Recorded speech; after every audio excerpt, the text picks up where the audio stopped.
జై శ్రీమన్నారాయణ. నిన్న గతంలో వీడియోలో మూఢమి ఎప్పటి నుంచి ఎప్పటి వరకు అని తెలుసుకున్నాం కదా.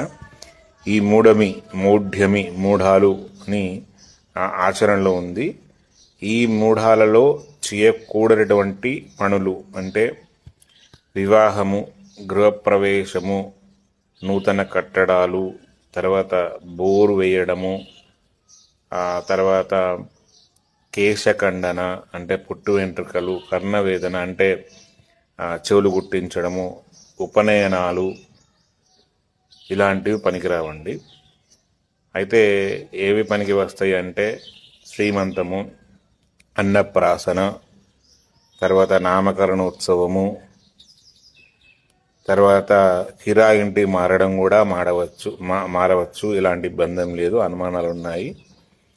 తర్వాత ఉద్యోగాలు మారడం అంటే నిత్యము యాత్రలు చేసేటువంటి యాత్రలు చేయవచ్చును.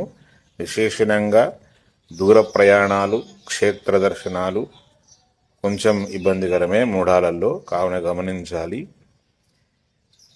నిత్య కార్యక్రమాలు అంటే ఆరాధనలు, యజ్ఞం, పూజలు పనికి వస్తాయి, కానీ దేవతా ప్రతిష్టాపన ఇలాంటివి పనికిరావు ఈ మూఢాలలో.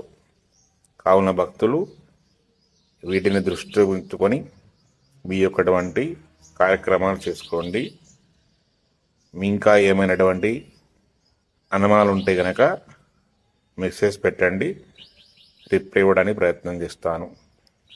జై శ్రీమన్నారాయణ.